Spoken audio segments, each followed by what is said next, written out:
Yeah. Greetings, humans. Good Lord, those keyboards hype me up, Mike. Thank you for introducing me to that. That crushes every Problem time. Junkies, one of my faves through the years and years and years. Nice, nice. We got a fun show planned tonight. And then afterwards, I get to watch Game 3 of the Western Conference regional playoffs in the NHL. Let my Canadian hang out a little bit. Got my St. Louis Blues shirt on. Me and my brothers and my dad are longtime St. Louis Blues fans. We are currently in the playoffs. We played 2 tough games in Winnipeg this week and lost. We're back in the Enterprise Center in St. Louis. Shout out to a friend of the channel, John Ford in St. Louis. He's a big Blues fan too. If he's watching, let's go Blues. Looking forward to that. If my dad and my brothers are watching, let's go. How are you tonight, Mike? What have you been up to this week? Hey, I had Canadian bacon on my breakfast sandwich today for hockey to respect. Yeah. Nice, man. Thank you. Thank you. You know that in Canada, we call Canadian bacon ham? Ham. And there's a whole thing in America with country ham and city ham, which wasn't even on our lineup tonight. That's a whole nother rabbit hole. Whole nother rabbit hole. Whole nother rabbit hole. Oh, man. Welcome to the Cosmic Studio. It's Thursday, April the 24th. Me and Dave are broadcasting live again just to have fun. We have a special guest lined up tonight, so we'll hurry through our usually scheduled programming here. And shoot, man, we're here to have a good time tonight. Welcome to the show. Yes, welcome to the show. And welcome any new subscribers, new watchers. We got Shaman711's already up in the chat. What's up, man? He's a new subscriber to the show. He's been really Truthful Troll just sent a message. I'm not even playing that one, Truthful Troll. But shout out to Shaman711 for all the support this week and for checking out our stuff. Your Habitat for Rockhounds, Jim Fry, new guy, says, good to see the copper story coming out again. I love Michigan UP copper country. History is more interesting and entertaining versus fiction and authorized narratives. Heck yeah, Habitat for Rockhounds, Jim Fry, and that's what our show is all about. And Ricardo and Rick are veterans of the multiverse, and they're making a second appearance, huh? Out of place artifacts are commonplace on Mike and Dave's Multiverse. So if you're into that kind of thing, give us a subscribe, give us a like. It doesn't matter what platform you're on. We're on YouTube, we're on Spotify and Rumble. What else, Dave? YouTube, Spotify, Rumble. That's where you can find our Humans of the Multiverse series, where we talk to interesting people, typically in the areas of history, science. We've done some veterans because I'm a veteran. We've done some health experts, but mostly it's in stuff like this, alt history, paranormal stuff. We've got a fun. We try to make. Go ahead. I was just going to say, we try to make every episode uplifting, and we really try to connect with every guest and learn about as much as they'll tell us about themselves, really. But we're also a platform if you want to show off your research. For sure. And also, if you are an author and want to show off your book, you can. For example, if you want to support the show, you can buy Mr. Tyrone Ellington's Journey Through the Origins of History. It's a really, really awesome book. I'm halfway through. Tyrone's a big supporter of the show and friend of the multiverse. He's been on the show 3-4 times. We love Tyrone here. Brittany's our lovely producer is going to drop a link to that on Amazon in the chat, and you can support the show that way by buying the book. So check it out. We've got a few more authors on the way. We've got Jason Quitt coming on again next week, huh, Mike? Jason Quitt has a new book coming out. He was one of our earliest guests on the Multiverse, and I hear he's coming back on the show very soon to share about his new work and maybe give us a preview of Contact in the Desert as well. Yeah, Jason Quitt is a longtime presenter at Contact in the Desert, and he's going to be there again. So maybe he'll give us a little sneak preview. I think he's scheduled for May 1st, the Multiverse Live on May 1st. So we're excited about that. how else can we support the show, Mike? Shoot, you can donate directly through Buy Me a Coffee. Buymeacoffee.com is a cool little website that we fiddled around with and made a page on for our show. So if you want to go there, we'll have a link to it. And another one is Via.com. Via is a nationwide brand with quality hemp-based products.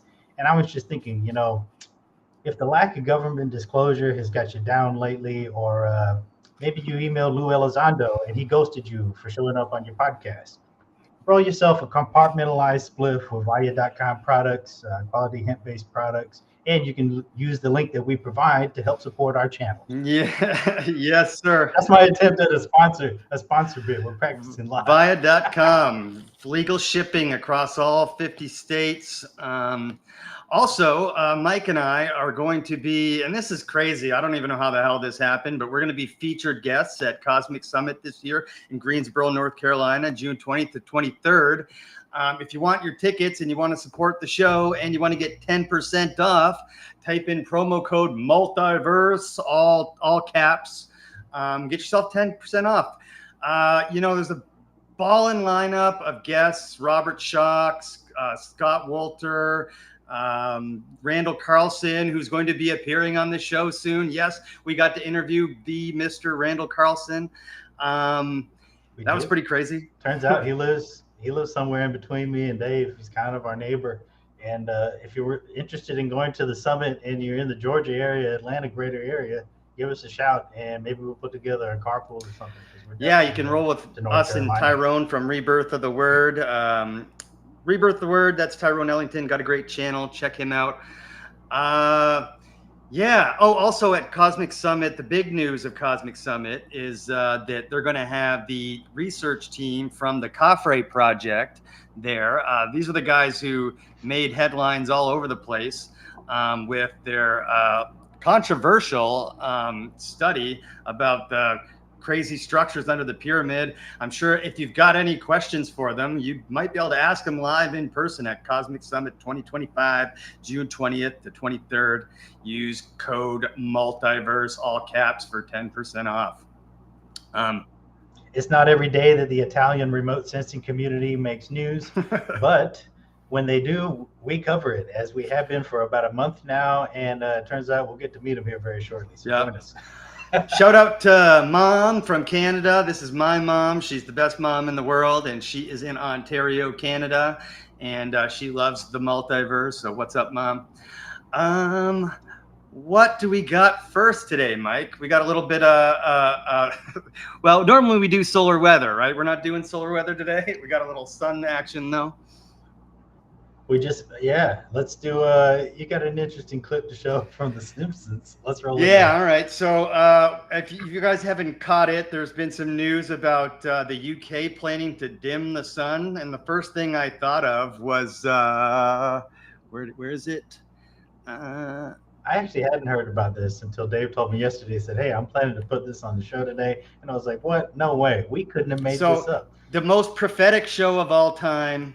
There's literally a Family Guy episode called Simpsons Did It, where everything they try to do on Family Guy, they are always like, oh, the Simpsons did it, Simpsons did it. Here we go, Mr. Burns blocking out the sun.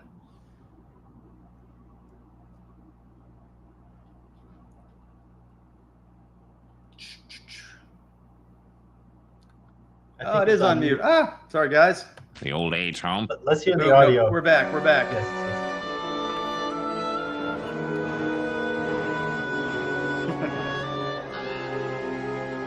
Well, sir, you've certainly vanquished all your enemies, the elementary school, the local tavern, the old age home. You must be very proud. No, not while my greatest nemesis still provides our customers with free light, heat, and energy. I call this enemy the sun.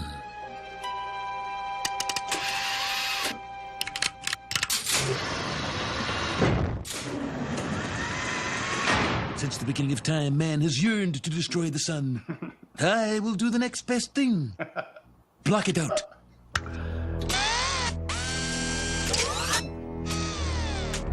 Good God. Imagine it, Smithers. Electrical lights and heaters running all day long. But, sir, every plant and tree will die. Owls will deafen us with incessant hooting. The town sundial will be useless. I don't want any part of this project. It's unconscionably fiendish. I will not suffer your insubordination. There has been a shocking decline in the quality and quantity of your toadying, Wayland, and you will fall into line. Now! No. No, Monty, I won't. Not until you step back from the brink of insanity. I'll do no such thing. You're fired. Take that Boulderama. Take that convenient smart. Take that nuclear power play. Oh, fiddlesticks. So, I don't know how the hell The Simpsons does that, but they called that one about 20 years ago, and now we're literally doing it. I found somebody wants to anyway. I just remembered I did hear about this like a week ago. Someone referred to it kind of obliquely in a conversation, and I didn't know what to make of what they referred to. This is what they were talking. The Brits are about to do something. Yeah, and so we're about to find out live what they're planning on doing. So let's check it out. I got a couple short clips from X. Let's share and learn what these. So this is just my take initially. This must be the dumbest idea of all time. Well, humans have had some pretty dumb ideas. I mean, myself included, have had some dumb ones, but this got to be in the top 10, Mike. Over under 10 of the dumbest ideas of all time, Mike. What do you think? But who hasn't come up with this idea on their own? Like, I think everyone's at least thought of this independently. Like, well, if we could just block a portion of it. I do it with a hat. I guess we tint our windows, but damn. All right, let's check it out. Can I leap in? This is a really important moral point.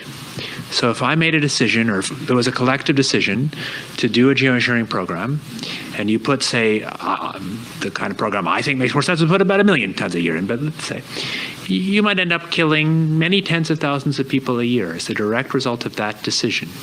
I think that has moral consequences. I don't sweep it under the rug. So this is a case where I take this much differently from Alan and think it's a much more serious issue. Now, it's true that as part of doing that, you would hope that the overall benefits of human mortality would be so that you would save many, many more people than that. But the fact that you would save more people than you kill doesn't mean there's no moral impact of making a decision that directly kills people. And I think that we who talk about this have a duty to be clear-eyed about the direct risks involved in doing it. I actually think one of the most important questions we heard from was the question about acute triggers, and sort of. I think we've seen this in this country with Sandy, where climate change for at least a little while came back on the political radar screen because of extreme weather. Whether it was actually caused or affected by climate change or not. So I should have showed the other one first, but that's okay. We'll show it right now. And essentially, they were talking about why they should block out the sun due to climate change. And this is a little bit of a quick take, just a minute of Bill Gates. It is. who apparently is all in on it. But in that previous video, there's like what they're talking about essentially is the consequences of blocking out the sun to, quote, stop climate change, right? Like, are we really considering all the moral implications of doing so? But anyway, here's a 1-minute clip of Bill Gates getting in on the action. Bill Gates is backing the first high-altitude experiment of one radical climate change solution, creating a massive chemical cloud that could cool the Earth.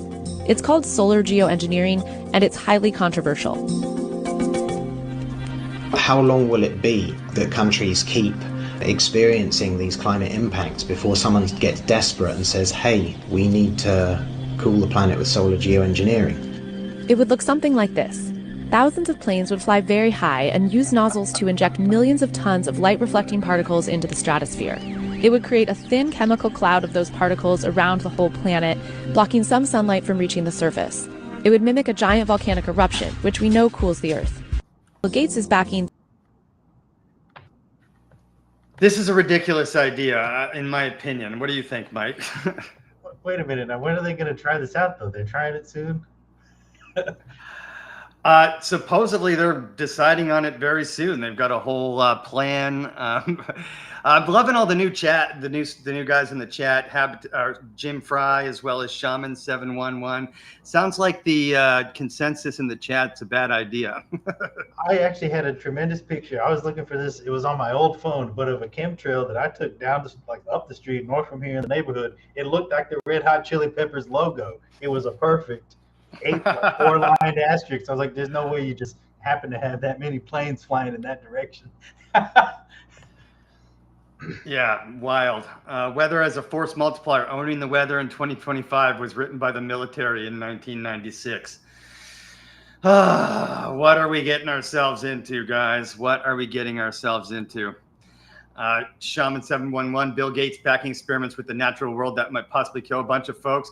Definitely a habitat of his, it seems. Yeah. Let's take a moment to thank Bill Gates because the Xboxes are pretty cool. I think it kind of peaked at Xbox 360 as well as somewhere in between, Windows XP or Windows 7. Like, forget about all the rest of that. But other than that, he's been trolling us hard. Honestly, since Bill Gates left Microsoft, he's been trolling us harder than ever before. And Microsoft's been trolling us harder than when Bill was in control of Microsoft. So what's up with that?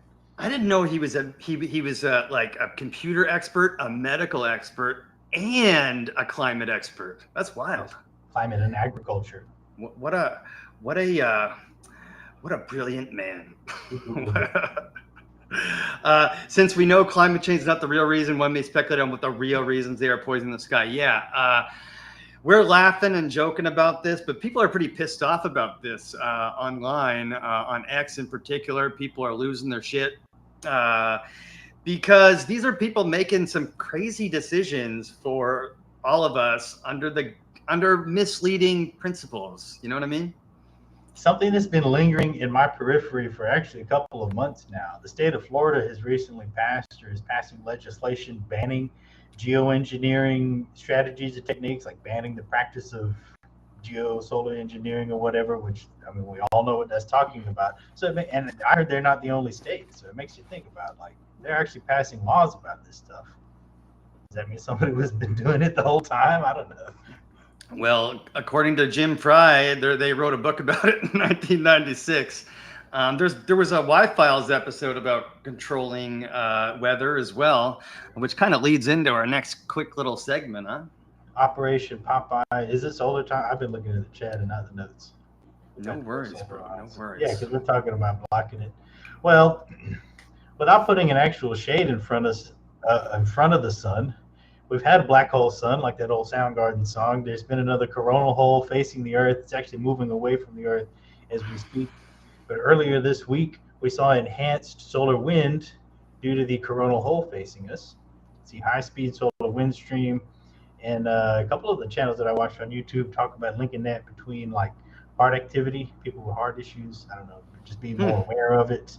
But we've talked about linkages between solar activity and human behavior, human health on really a lot of our shows. Here's a look at the last 7 days. About 4 days ago, when that coronal hole was facing the Earth directly, you can see the higher KP index with a higher solar wind and more geomagnetic disturbance. Not as much low latitude auroras as we saw last week, though. Last week, we had fairly intense solar activity with a solar storm that actually interfered with my GPS practice at school one day.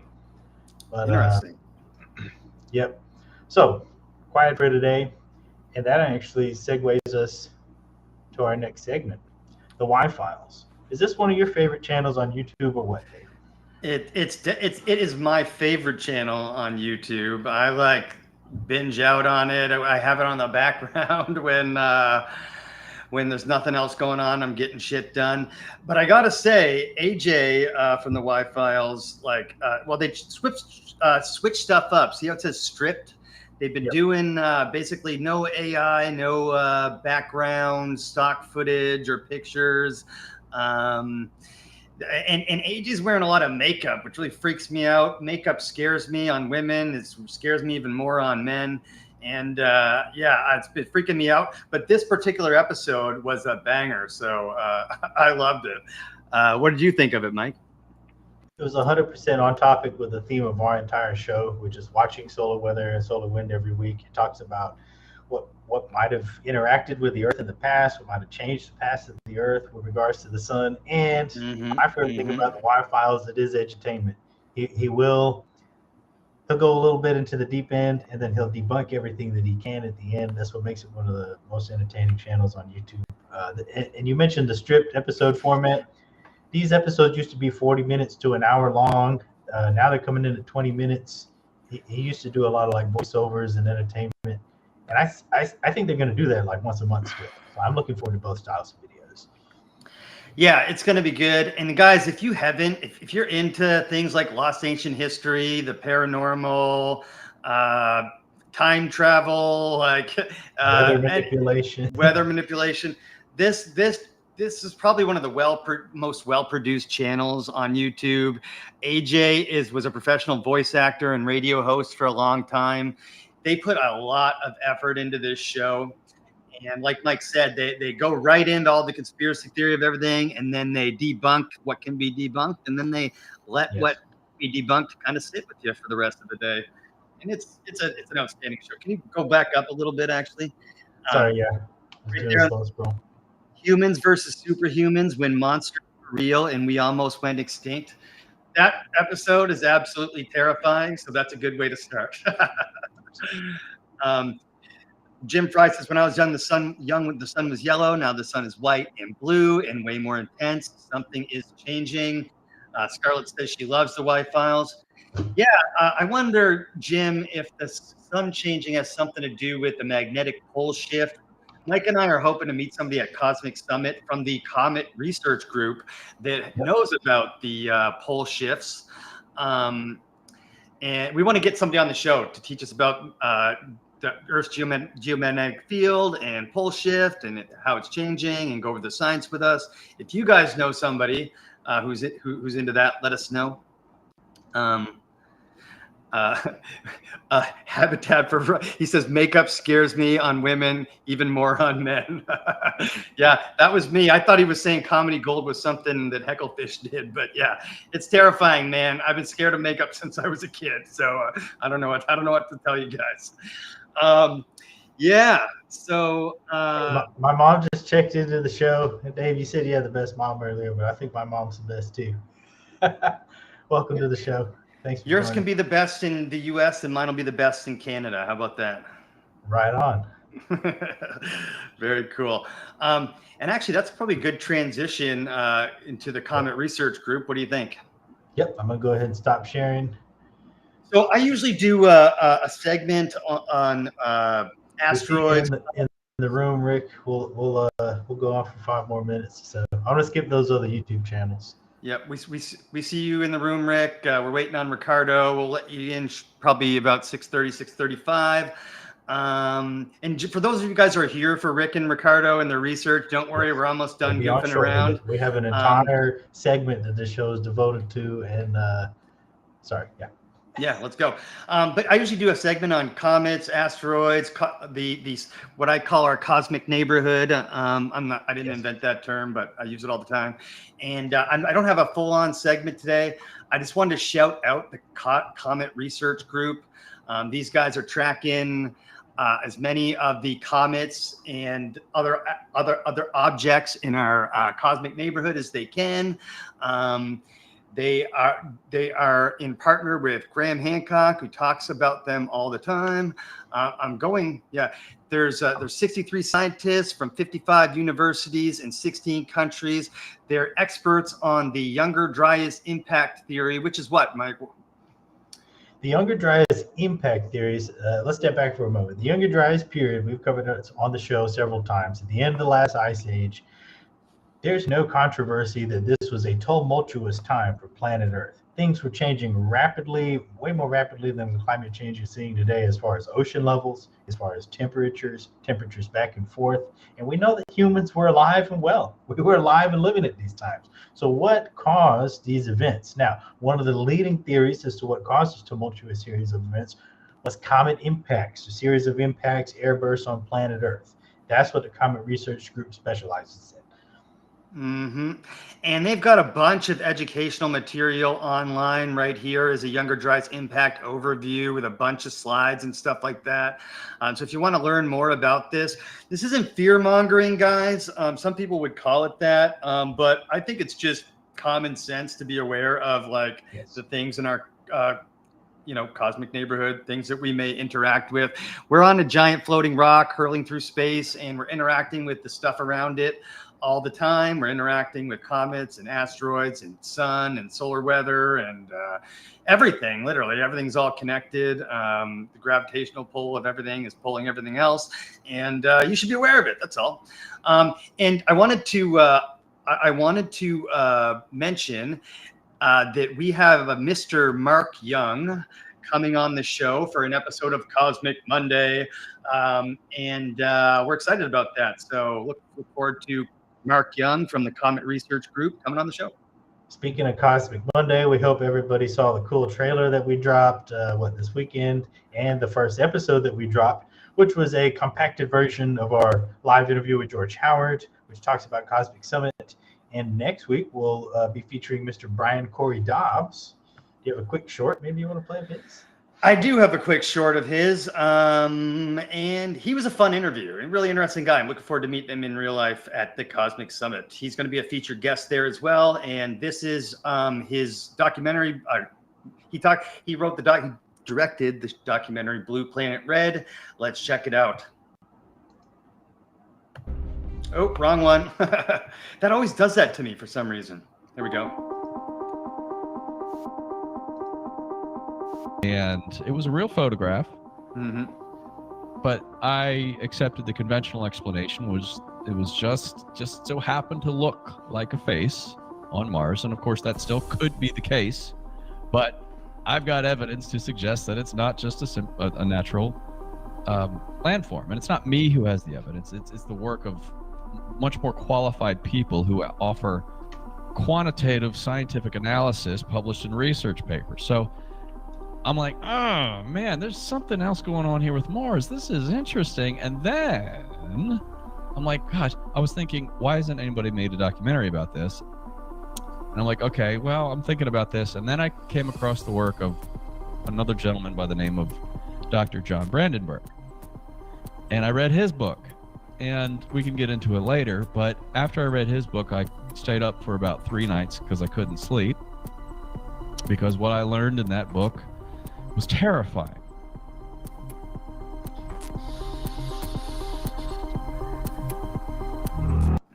Dropping Monday, what's the date for Monday?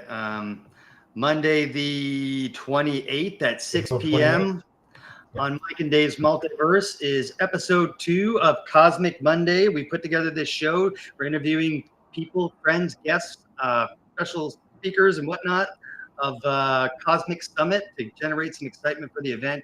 We've got upcoming episodes featuring Randall Carlson, Robert Schock, Adam Young, bunch of other ones. I think we're gonna have 7 or 8 total episodes. Super pumped about that.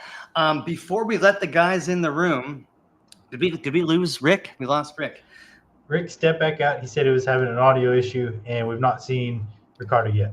Ricardo did say I will enter when you tell me to, so we'll as soon as he'll enter as soon as we let him know.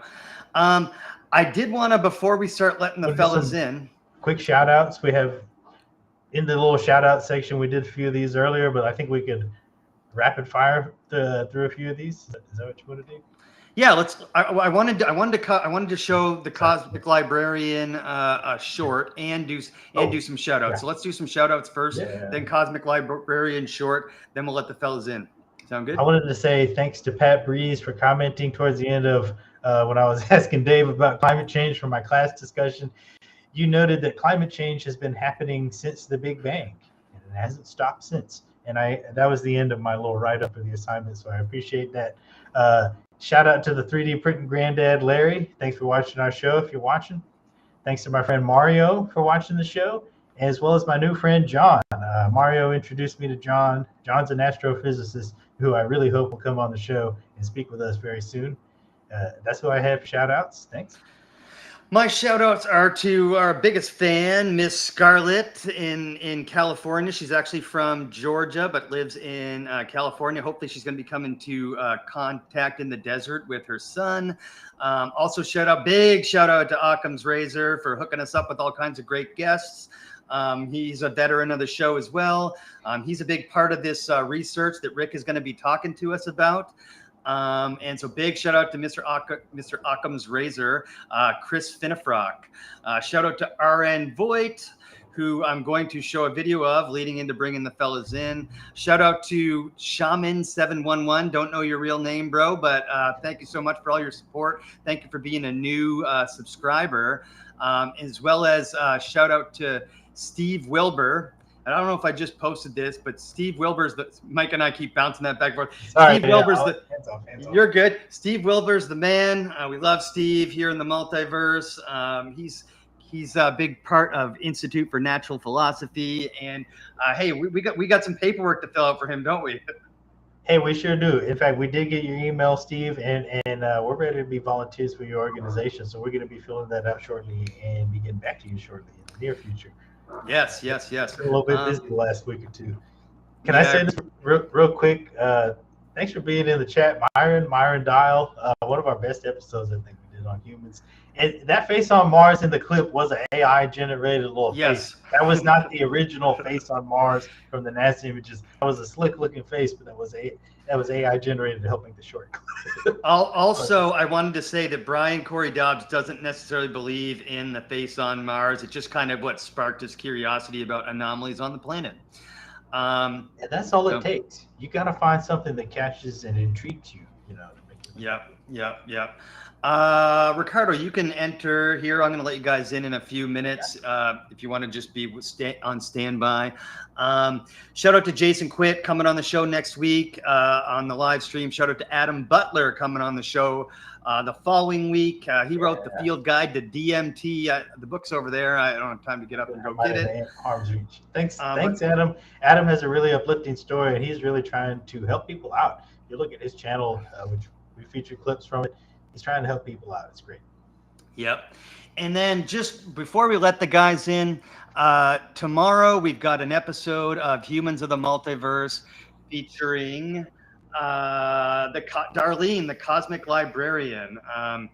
Wonderful lady, has lived an entire lifetime of paranormal experiences. It was really interesting to talk to her. Now that she's in retirement, she's dedicated her life to basically helping people who also have regular experiences with the paranormal. Did you have a fun time talking to her, Mike? It was one of the most enlightening conversations we had, and we could have kept talking for a few more hours, I think. I agree. And so look forward to that one, 6 p.m. Let's go, 6 p.m. tomorrow Eastern time. I'm going to show a short that I made this afternoon of Darlene, the cosmic librarian. We're going to find out how she got her name. Let's go. I think I figured out how to not flip it. There we go. No. Okay, doing it again. I got you guys. I had this this vision, and in the vision, the god Thoth and the goddess Seshet. I don't know if you're familiar with her, but they want to take me under the pyramids and they want to show me something. They want to take me under the Sphinx and show me something. And in this vision, Seshet kind of takes my hand and grabs me and it's like running like crazy. She says, come on, I'll show you. And I'm like, what? and she says, I want to show you something. And she takes me into this room. It's enormous. It's like kind of went to infinity almost. It seemed that way to me. And it looked like a great library. That's what it looked like. And I'm not into Edgar Cayce and all that. I mean, I'm aware of it, but that's interesting, but no. Anyway, she turned to me and she says,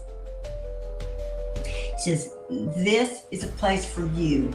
You can come here anytime you want and get the answers to your questions.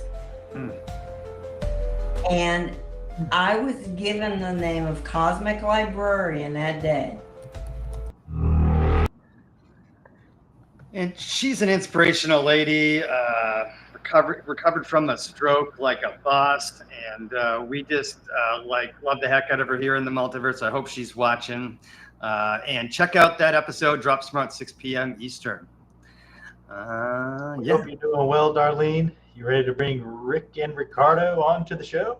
Yeah, we got Ricardo Calvario, Mr. Institute for Natural Philosophy, entering the chat. We also got Mr. Rick Osmon, the star of the documentary series America Before. Is that what it's called? On Amazon Prime, and they're here to talk to us about their the study they got going on. You guys broke some news this week, didn't you? Yes, sir. Good evening, everyone. Thank you for having us. Rick, are you there, my friend? Oh, I'm here. So where is Rick? Rick was in the room, but his camera didn't seem to be working. Let's do a quick audio check. Say hello, Ricardo and Brittany. Tell us if our mics are good. Okay, good evening. Can you hear me all right? I got you. We got you. Yep. You sound well. Yep. If you need more volume, I can always bring the microphone closer to me. No, you're good. You're good. What have you been up to, man? Can you even talk about what you told me last night? Or no way. I cannot talk about that. Okay. Well, that'll be coming at you guys eventually. But Ricardo always has some shit on the go, man. He's a man of many projects. I'll call him that. Yeah, we're ready to grow alongside. We're proud to be a part of the endeavor here. It's well advanced. I can tell you that. Wild. And actually, Rick's documentary series, which he's going to talk to us about, as well as their discovery, is called Lost America. You can find it on Amazon Prime. I watch it. It's good. I think it's produced by Mr. Chris Finifrock, correct? Exactly. I think so. Yeah. So while we're waiting on Rick, can you tell us what you know about this discovery, Ricardo? Okay, so first of all, thank you again for having us, and good evening to everyone. Yes. As I told you, I'm not the person to speak about this. This is Rick territory. That is not mine. But I can tell you what captured my attention about this is that there is a huge amount of material that was extracted from one place, and then it's not found there. I'm talking about 250,000 tons of copper that disappear from the upper peninsula of Michigan. They were mined, but they don't appear anywhere. And then you have the other side of the coin. You have the old world with a massive consumption of copper that was later used to make the bronze. And if we take it into account the materials necessary to actually smelt that copper, that is completely different from the one existing in Michigan, and I can explain why.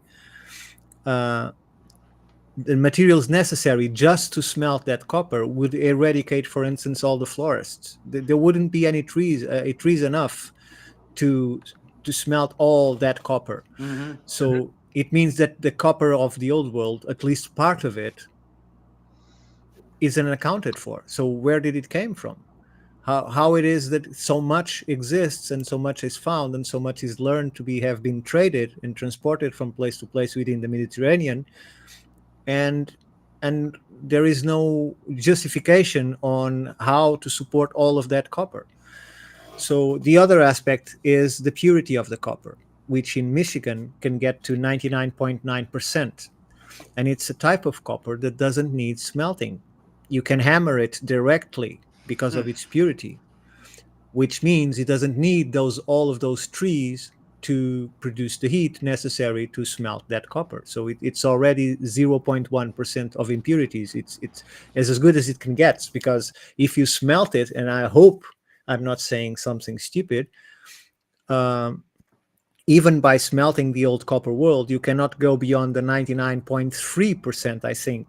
But I might be mistaken, but I think it's around this number. But I think we have Rick again. So I'm here on audio. Audio's good enough. You haven't. We saw your video pop up when you first entered the room. What happened? I'm not sure. I couldn't get it to restart for a second, but I'll keep trying. No worries. We can just roll like this, right? It's great to be connected for now. Welcome back to the show. Yeah, thank we're you. glad to have you back, man. good Great to evening, be Rick. back. I'm being saying gibberish until you arrive. I'm just making time. Let's zoom out What for I just a heard- little bit. Yeah, The we like little covering. bit that I heard was not gibberish. It was pretty good. Thank you. 99.5% is what we use as a theoretical upper limit on the purity of smelted copper in the old world. And Okay, so I missed. I really can't give you a good reason of why we're using that number. It could be completely arbitrary for all I know, but within the study that we're conducting, that's the number we're using. Okay. Interesting. So you guys broke this news this week, right? No, it was last week, correct? Yeah, I believe it was the 19th Friday. Is that right? Would that would be the 18th. Sorry. I actually think Ricardo sent it to me last week. Which was last Thursday, which would have been the 18th. And so, Rick, can you tell us a little bit about how this discovery came about? What all went into the discovery? What was the process? Who's all involved? Okay. How much time do we have? We have a bunch of time. All the time in the world. Well, Okay. I honestly would prefer that was Rick to answer that. All I can say is my part was very small. I just helped to somewhat organize to publish the material on X. So I have very little responsibility on all of this. The credit is all to Rick and to the people that are actually doing the testing, to the silent heroes that are giving money for this to happen. And it's a lot of money that this things costs to do. And unfortunately, it's not the academic world that it's doing. It has to be private people trying to get to these answers. So in this case, yes. Yeah.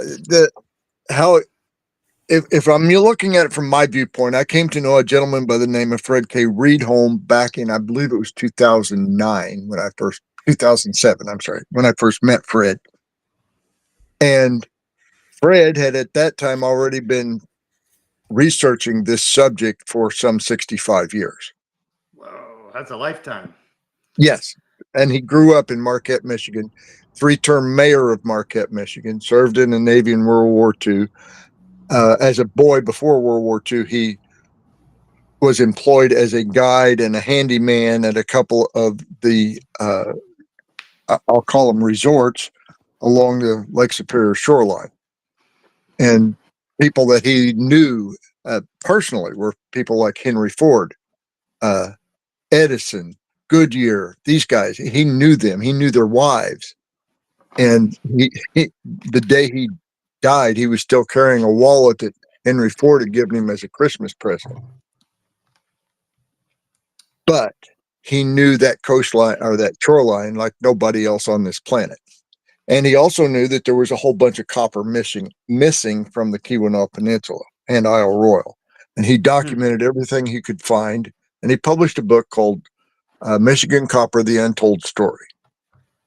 And we're kind of repeating some of his research, but we're doing it with all new tools. And that's how this got started. So the new tools that we're using, employing, renting, hiring done, includes a mass spectroscopy system in Sweden that can get down to the parts per billion level of everything that's in a piece of metal. It's sample, typically less than, I think it comes out less than 3 milligrams that they ablate. They use a high heat argon plasma to ablate this material. And then they have all these sensors that measure basically the rate of acceleration, which is related directly to its mass, et cetera, et cetera. And they tell us exactly what is in that sample down to the part per billion for 70 different elements besides the copper. And that gives us results for all the samples that we sent to them. The first sample that went over was a copper nugget, a very typical rock show, completely random select nugget of Michigan copper. Nothing special, nothing selected on purpose. Also, no provenience. So it's, it is worthless scientifically from the scientist's point of view. Rick, I should could I say ask, from could I ask quickly, Can't be Rick? traced. Yeah, what do you have that book, Michigan Copper: The Untold Story? I don't have it here. I do own a copy, but I don't have it here. Did you know that they're selling? Did you know they're selling it on Amazon for $2,494.95? They're offering for that. I don't know how many they're selling. Okay, I was literally shocked when I saw that, so I had to ask you if you had one. I do have one in deep safe storage. I can imagine. Anyway, yeah, Fred poured his heart and soul into this after he retired, before he retired, and after he retired. But he also helped start, or was the founder of, what is now called Ancient Artifact Preservation Society. It's headquartered in the Keweenaw, in Upper Michigan, anyway. And its founding principle was what happened to all that copper. And they're still going strong. This will be their 20th presentation year. I didn't make the first two, but I've made almost all the rest of them since then. And I'll be presenting what work we've done so far, plus some more, in October when they have their next conference. And I don't have the dates in front of me, but it'll be the first weekend, Friday, Saturday, Sunday of October. It's in Harris, Michigan, at the Hannahville Potawatomi Community Island Resort Casino. Cool. And yeah, it's a great place. And the way they've got the conference room set up is very convenient. They have meals optional for attendees and other activities that go along the conference itself. I don't know speakers total this year. Lots of topics, but of course this year we're doing a lot more concentration on the copper itself than we have for the years past, in the last probably 10 years. But we're bringing together a whole bunch of aspects of the research that's gone into it up to this point. Now, I haven't gotten into anything that has to do with the data we got yet. Just to work up to why we got it. Yeah. So this nugget of Michigan copper that was acquired at a rock show was sent on its way to Sweden, Luleå, Sweden, and it had a couple holes bored into it, and they took 2 sets of samples from this one nugget, so that they could get a pretty good idea of what was in this piece of copper. And I don't know if you've seen the tables, but Ricardo was very kind and helped me get those tables up for everybody to look at. We saw them. Yeah. You'll probably notice that there were a couple of lines that were highlighted in yellow, one of them for copper and one for tin, present in I guess at least all the samples for the copper. But anyway, the artifacts were considered to be Bell Beaker people axes. They were in a private collection of a guy I know, somebody who's also attended this conference for the last 20 odd years. And I said, if we're getting all this information about the copper raw, why don't we try to get similar information for any artifacts it might have ended up in? I know that's really bad grammar, but that's how it came out. So we did that. We sent them off. First we sent the artifacts to Lehigh University in Bethlehem, Pennsylvania, to the Whitaker Laboratory, and the manager of that laboratory, her name is Dr. Laura Moyer, and she was, her doctoral thesis was the metallurgy, and I'm probably getting this title all balled up, and I'm sorry, the metallurgy of pre-Incan copper of South America. And it's probably not even really pre-Incan, but ancient copper of South America. So she knows what she's looking at for the ancient copper. And she's the head honcho at this lab where they extracted the samples that were then sent to Luleå, Sweden for the exact same mass spectroscopy that was done with the Michigan nugget. And then for good measure, we found the existing data for Otzi the Iceman's axe. Are you aware of Otzi the Iceman? Well, I just found out about him last week because Ricardo did a little post about it. But yeah, what a fascinating guy he must have been. Yeah. Tiny bit of background. It was discovered in a pass through the Alps, and it was at the time it was in question whether it was in Italy or Austria. Turns out it's in Italy, or at least they claim it. And he's been kept frozen in the interim since then. That's what, 1998, I believe it was. And he had in his possession a copper axe and a whole bunch of other really interesting stuff. And there was also the oldest cold case murder, perhaps, on the planet.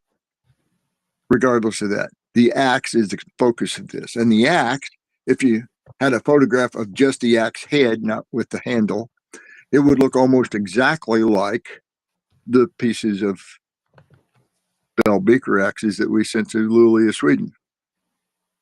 But this one is arsenic copper. Arsenic added to copper, to pure copper, will harden it a little bit. Not quite like tin, but it's harder than just copper, because basic copper can be hardened with work, but then it also becomes work brittle and will just flake off or break. Pardon me. So the data that came from the previous assays of Otzi's axe is lined up in the same table.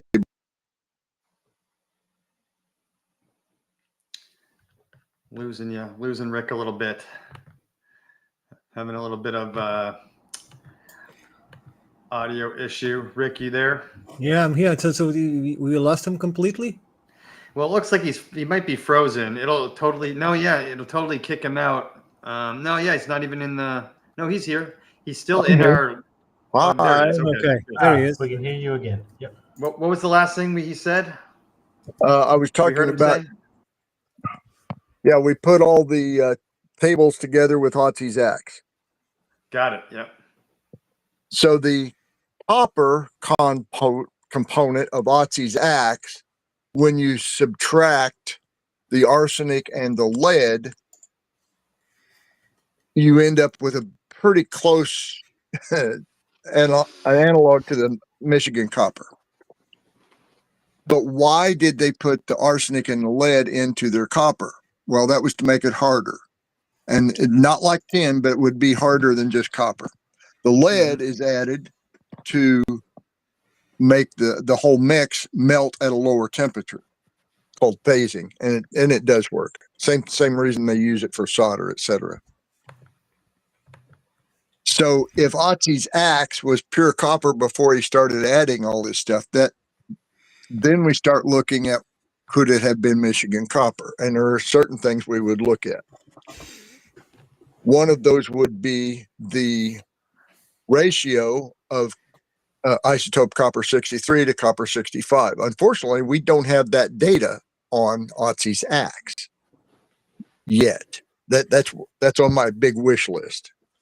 But we can also look at a whole bunch of the other elements that are present in the axe compared to either the Michigan copper or the other artifacts. Now, back for just a moment to the lead that was in Otzi's axe. That lead, or the ratio of the isotopes of that lead in Otzi's axe, were used to select a source, a place where they would have collected Otzi's copper in the old world. And the closest they could get with the lead was at Tuscany, which is several 280, I don't know, a long way from where he was found. And they were amazed at the wide expanse of the trade network for these metals. But when they tested the lead isotopes, they were not testing the copper. They were only testing the source of the lead. So it's a false comparison. But it'll be a long time before they accept that one. Back to the other artifacts, however, we had, I call it exciting data out of the 3 artifacts. And I'm just going to tell you right up front that number 2 came out as, no, that is not Michigan copper. In fact, it may not even be Bell Beaker metal.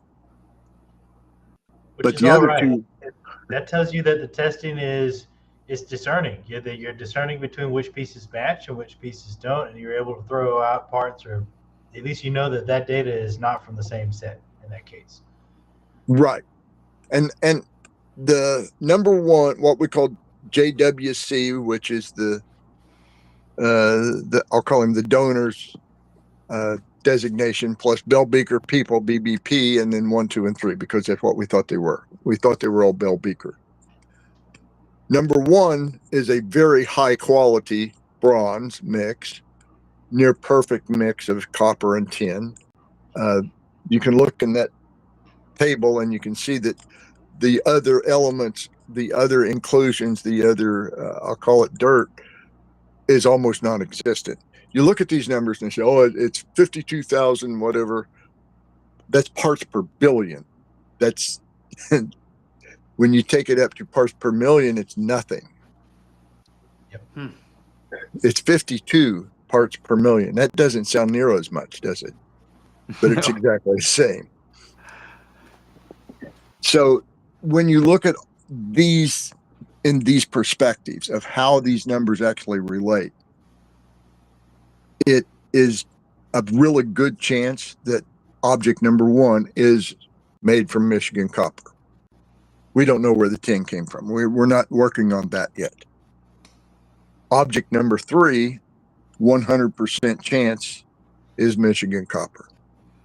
Wow. 100% chance. Now, having said that, we have no provenance for any of these objects. We know, all I know is that the owner-donor had bought them years ago off eBay from a vendor supposedly in Egypt. And I can't get any more detailed than that. And actually, we don't need to, because the next step of this testing is taking the same objects back to Lehigh University. In fact, they're already there. And they're going to be subjected to Dr. Moyer's very special testing that involves a scanning electron beam microscope. Yes.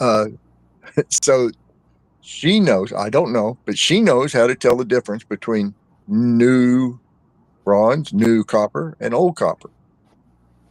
Yep. So I'm guessing probably within the next 3 or 4 weeks we'll have that answer. Wow. And regardless of what that answer is, I will let you know.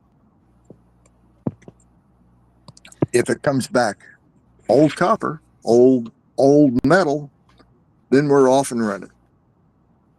Yep.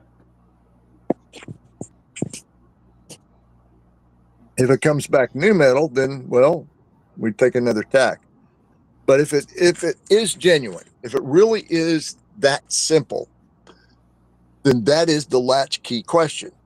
If the copper made it there, how? And then all the other questions line up with a whole different level of credibility. Mm-hmm. Yep.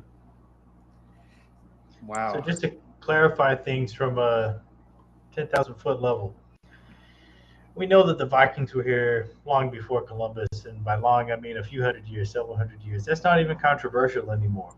We're talking about copper that's so pure that it's indicative of transatlantic trade far before Vikings might have ventured here. Am I understanding that correctly? Just for perspective.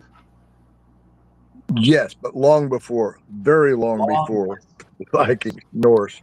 We're talking, well, the Bell Beaker people typically are said to have been from roughly 2850 BC up to about 1650 BC. Oh my gosh. But the actuality is the same trade network existed for 3,000 or 4,000 years before that. Yes. So what they were trading changed. The shape and material of their drinking vessels became bell-shaped beaker clay, and that's what they're known for. We don't know what they called themselves. Mm-hmm. What we do know very, very positively, without any doubt, is that for almost maybe 3,000 years, they traded copper and bronze along all the coasts of Europe, North Africa, British Isles, up into Scandinavia, Mm-hmm. and all the islands in the Med. They sailed. Yep. Mm-hmm. Mm-hmm. And so you wouldn't have needed so a little bit of copper just doesn't end up like that far away that long ago. You would have. That's why you say you would have had to have a whole trade network that evolved over hundreds of or even 1,000 years. You know what I mean? And I just checked the dates of so the Vikings landed in Newfoundland 1021 AD. So we're looking at potentially 3,000-4,000 years before that. Yes. Right. The Vikings were only a few hundred years before the other Europeans, and the copper itself as well is something beyond what those cultures had. And they would have carried things over with them, of course. Is that what we're understanding also? I don't know. Sorry. Yeah, and there are many other cultures that probably intervened between those times. Pardon me. But the key to this is finding bona fide artifacts of the right age and heed to geolocation samples of Michigan copper and run those through the same test methods that we've done with this. And if we get to all the same hits, then we're going to have the attention of archaeologists. Right now, we only have the attention of the metallurgists. Yep. But when we have the attention of the archaeologists, I'm going to say, hey, I know that there are tens of thousands of pounds of bronze on the bottom of the sea where Xerxes' fleet sank. Go get it. You're mute, Dave. Once you get the attention of the archaeologists, Rick, often you get pushback. Are you ready for that? Yeah, we had a pretty good sampling of it over the weekend.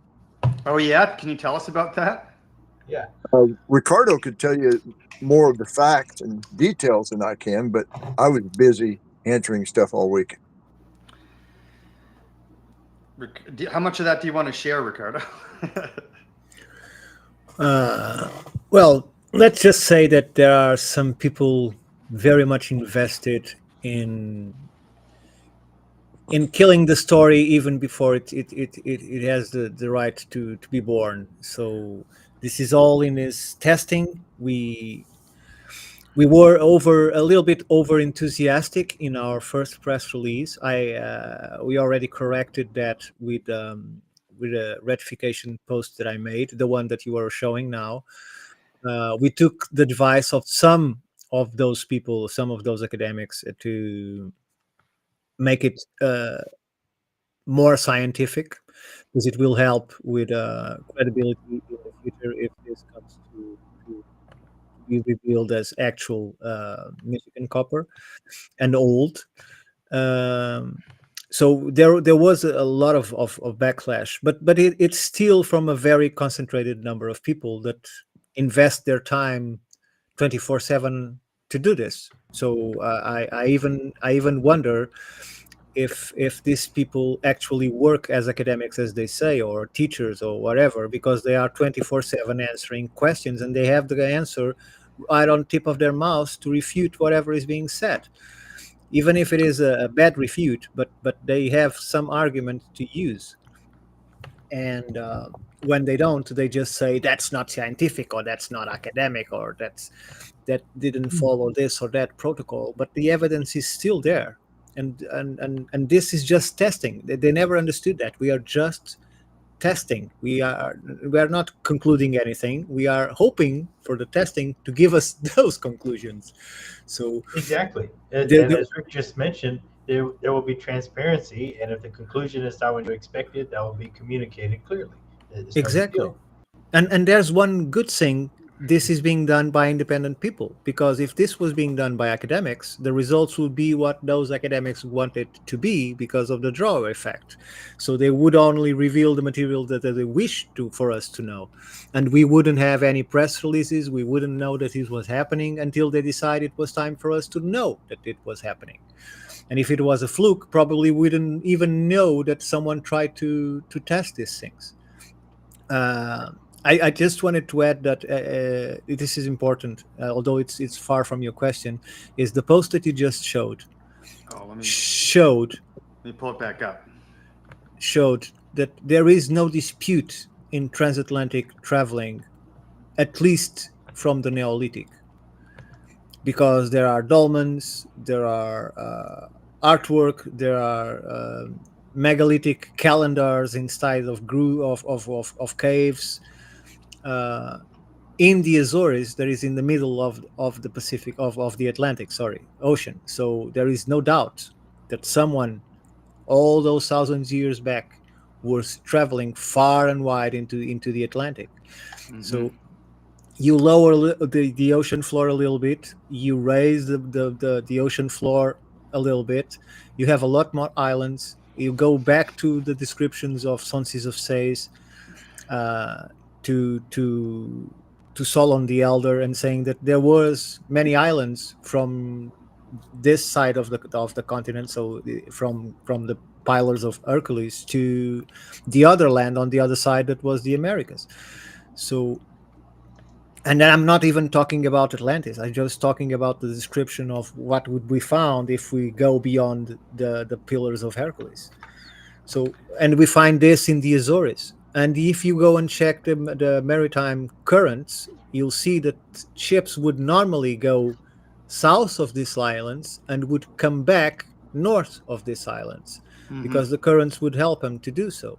So there is no technical difficulty considering their navigation abilities of the time, and Rick can clarify on that, because he has vast knowledge in that sense of how these people were navigating and what was their astronomical knowledge, what instruments they were using.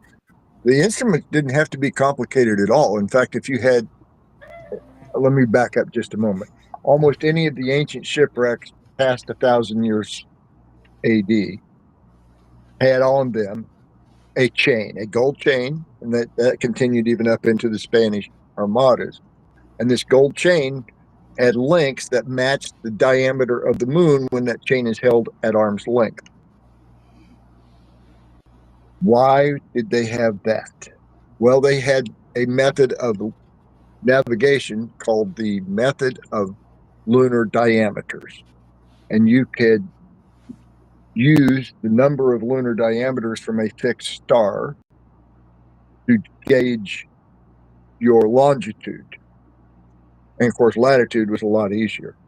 But with this chain, you could do all that in about 2 minutes. You didn't have to do all of the complicated trigonometry and stuff. You had a table where you could just look it up. That table apparently is duplicated in an ancient Sumerian clay tablet about the size of a cell phone. Now, in addition to that, you have to have the almanac, and that would be in the language and script that the navigator could use and read. But those are the only three things you need. And the navigation almanacs have been misinterpreted by archaeologists forever. They're not just star charts. They're not just lists. They're also timetables. And they said, well, you can't do that without a chronograph. Well, you got the best chronograph in the universe spinning over your head. It's the most consistent ever conceived. So, yeah, they had all the tools they needed. Maps, they didn't need maps to cross the ocean. They needed maps when they got there to know which inlet, which river, which what. Mm-hmm. But those are coast charts. Those are shipping lanes. and they go back thousands and thousands of years. So it wasn't without the realm of possibility that they could have done this based on that information, right? Oh, based on that and a whole lot more information. But that was the core of the disagreement over the weekend, was they couldn't sail. It's like, really? Have you ever heard of Thor Heyerdahl and the Kon-Tiki? Or 100 others? I mean, he was just the most famous. Have you ever heard of a woman who, well, at the time she was a 14-year-old girl who rowed across the Atlantic by herself in a boat? Like, you don't. This is like an oceanic precursor to Amelia Earhart. I've not heard of her. Tell us that story. Yeah, except that she actually made it. Yep. And that was actually in the 1970s, maybe. It's not been that long ago. There's another guy, don't remember his name, but he was on his own personal quest to circumnavigate the Earth in his, I think, 51-foot sailboat. And for the crossing between India and Madagascar, all of his electronics went out. So he was using celestial navigation only, and he got there within about 2 miles of where it was supposed to be. So, yeah, and that's the oldest storm known. So you find that's a glimpse into another rabbit hole of the gravitational anomaly over the Indian Ocean, which we'll cover on a future episode. Well, yeah, actually, I hadn't put the two together, but you might be right. Yeah, they do have their own version of the Bermuda Triangle. Mm-hmm. An outside anecdote. While I was working for the U.S. Navy, I got this anecdote. A guy who was stationed on Diego was out fishing on the beach and got called away, had a line in the water, and he just tied it off to the Jeep and then went and did his chore and came back, and the Jeep was gone and the tracks showed where it had been drug into the ocean. So that's the kind of stuff they have over there at Diego Garcia. Well, it's an area that it's called one of the 12 vile vortices. So if you go to telluric energy maps, that's the name of those triangles. There are 12 of them. So there are the 12 vile vortices. They're the name. And that Richard area is Hoagland had a different take on it. It was Maxwell's equations, the 19-degree hypervelocity vortex. Yeah, the 19.4, right? And it's the same as the sunspots on the sun, the sunspot on Jupiter, all at that latitude. Yeah, so we have it. We just don't see it the same way we see it on the other bodies. But back to the whole copper, and we even got into other artifacts before the weekend was over. But the copper controversy always goes back to the dogmatic approach of the archaeologists and anthropologists that nobody was capable of doing these great deeds, particularly crossing water, or being organized, or having division of labor, or any of these things until, what, Egypt? Well, no, the Egyptians grew up trading with the already mature parts of the Middle East. The other one's the far eastern end of the Med, which has a whole bunch of history and myth and whatever you want to call it. But it also has artifacts and evidence that a lot of things happened in about this time. Mm-hmm. And you find archaeologists and anthropologists accepting the idea that that area of the world was the birth of the Copper Age in 7000 BC. But when you go to a different branch of science and you start testing the contents of the ice cores from Greenland, you find evidence that somebody was actually smelting copper 7,800 BC. So I don't know how to answer that one. I think it's important Yep. just to say this. I think it's Go important ahead. to notice that, according to you, Rick, as you have been telling me, the indigenous peoples of the area don't claim that they were the ones to do it, right? Correct. So who was extracting the copper at that far back in time, and for what We don't know purpose? the answer to that. We Exactly. do know that the Potawatomi and various clans within the Potawatomi have a tradition of working in part of the industry that was the copper extraction, because when you had that many people, we a lot of calculations, probably 200 boatloads ranging from 1 to 2 tons per boatload leaving every summer for 1,000 years. Wow. And somebody had to feed them, and somebody had to preserve that food to vend to them, and somehow they had to trade for that food. There are so many questions that will remain unanswered for a very long time, but the story is actually pretty easy to understand. We have evidence of industrial level fresh produce production in lower Michigan in raised bed formats, acres and acres and acres of them from that time period. They wouldn't have done that to feed the tribe. The question is, was a tribe to make them, or was someone else? Of course, that's also where they found the Newberry tablets and a whole bunch of other stuff. But As always, later. for perspective, I just flashed a couple of slides up. The Silurian hypothesis is a thought experiment that simply asks, how long ago would a civilization have to have existed that we could no longer tell with any evidence that they existed? Thought experiment. It would be a long time ago in human terms, but not a long time ago in planet Earth terms. And then for reference in that, 300,000 years.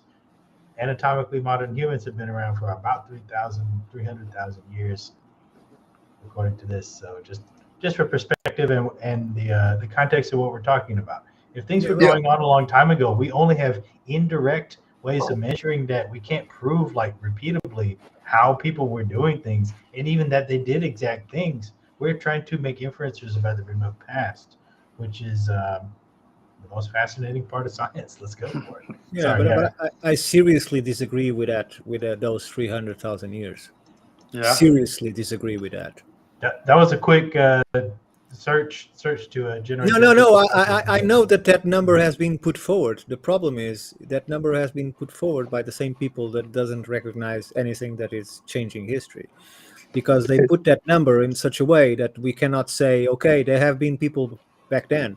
Because if you put 10,000 years in top of our civilization, what's left? Nothing. Nothing at all. Pretty much. So maybe the difference in 10 and 20,000 years is nothing, and there could have been a civilization even 30,000 years ago. Yeah, no. Which would be a tiny fraction of the 100,000s and nothing compared to the I'm so glad you brought that up. Geological scale. Yep. In South Africa, they have discovered and verified a 200,000-year-old wooden structure. What? Yes. Yes. Now, you read about it, didn't you, Ricardo? Yeah, I did. So we, as human beings, have been, well, at least as smart as we are now for a very long time. But I contend that we, as a species, used to be a lot smarter than we are right now. I sure hope so. They are reaching. We had to have been, or we wouldn't have been here now. Yes. They are reaching sapiens to a maximum now, but not everyone, but some, to 330,000 years. It's even on BBC, so like they must be like not that I trust BBC. I'm just saying that's actual mainstream stuff right there. Oh yes, it is. It is. In Zambia. So I had an interesting like back and forth with a mutual friend of ours, RN Voigt, today because he knew we were going to be talking about this. What's up, RN? Yeah, he sent me an article. I just wanted to share that it's really in the same time frame that we're talking about this Michigan copper stuff as well. And he also made a video about this. But are you guys aware of this? Chinese script carved into rocks proved that Asians lived in the New World 3,300 years ago. Talking about similar time frame. Columbus only found one side. Some Yeah, other found the other side. Well, and I'm confident that the copper could have played into that too, because 200 miles west northwest of Lake Superior shoreline, the shoreline that's closest to Isle Royale, there is a place called White Shell Provincial Park, a Canadian state park, our parlay. And the reason it's called white shell is because you find all of these cowrie shells on the ground. They're a mollusk. And in this case, it's a pretty specific species of mollusk that is native to the Philippine Sea. Why the hell is it in Canada in the hundreds of thousands? Wow. That is wild. Yeah. What that makes the white sands footprints look like nothing. It's just a little page versus a whole chapter. Yeah. Well, and not very far west of that, not very far west of White Shell, another place in Calgary, they have discovered and verified a 15,000-year-old village. Yes. So, end of hunter-gatherer thing, permanent resident. Exactly. John Fry, my experiences with Lake Superior suggest those sailors were brave folk. Yeah, he's correct about that. And they also left before the first snowfall. Wow, Chris Vinifrock, the Shang and Ming were here 1,500 years apart. I wanted to play a video that was done by RN Voigt. It's about 4 minutes long about a connection between the Olmecs and the Chinese. I thought it was really interesting. I wanted to hear you guys' take on it because I think this is all along the same lines. I mean, it's not obviously not the same thing as the Michigan copper, but it's just the idea that civilization, we just don't have any good way of measuring how old it is, or if there was civilizations before our civilization, and so it's a lot of who knows kind of thing.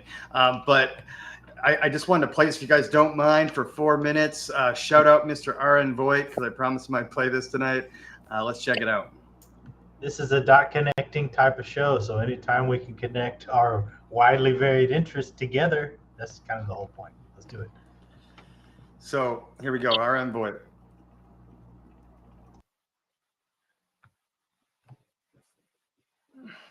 It's still sharing the webpage. Oops. Now, the ancient Chinese Hongshan. Yeah, start over. Hi, I'm RN Voigt. Thank you for joining me. In today's short video, we're going to look at the comparative commonalities between the ancient Hongshan civilization and those of Mesoamerican Olmecs.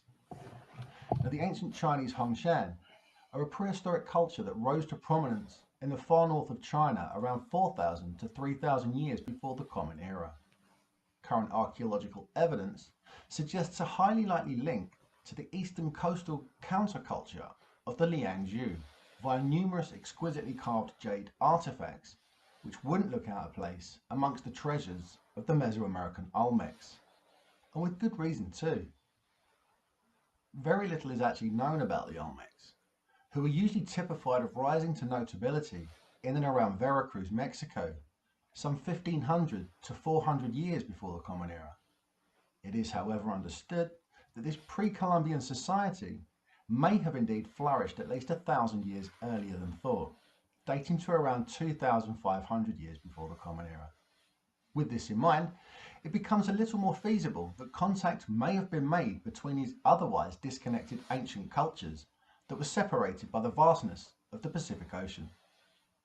In fact, due to the nature of the ocean's currents accredited to the Pacific, there's a rather large and distinct possibility that these highly advanced jade working cultures may well be considered one and the same via a logical, if not shared, point of origin. The much famed giant Olmec heads are an ancient anomaly in their own right, but it would appear that they demonstrate a wealth of commonalities with much lesser known carvings of the Tang dynasty, which were in extremely close proximity to the ancient Hongshan civilization in northern China during the same period of time. The example expressed here shows a plethora of shared facial features, including eyes, nose, and mouth symmetries, which clearly expose us to the notion of a common or shared train of thought. The next example shows the comparative characteristics regarding those of the Olmecs and the practically indistinguishable features of the so-called Laughing Buddha. The next examples here really wouldn't look out of place in a museum in China, although we do find that these have been accredited once again to the creations of the Olmecs. And rather incredibly, the next example, known as the Leventa carving, shows the arrival of Viracocha, who was said to have arrived via the sea. This particular transportation shares a wealth of commonalities with jade artifacts also found via the Hongshan civilization almost 8,000 miles away. And rather astonishingly, we find the creations of ancient artisans found in French Polynesia in the middle of the Pacific Ocean appear almost identical to those of the Hongshan once again. They're unquestionably alike, if not completely identical. The fact that the east coast of China and the west coast of Mexico are separated by water, the distance comparative to almost the entire diameter of the planet, is of little or no significance. Due to the natural currents of the Pacific, any capable seafaring civilization leaving the shores of ancient China would in fact be carried to the shores of Mesoamerica, regardless of the lack of navigational instrumentation. The natural flow of these waters would in fact take any well-built vessel leaving the Americas past a multitude of French Polynesian islands and back to the shores of China once again. Let me know your thoughts in the comments below, and please take time to subscribe to the channel as we continue our search for humanity's all too clear hidden history. Thank you for listening.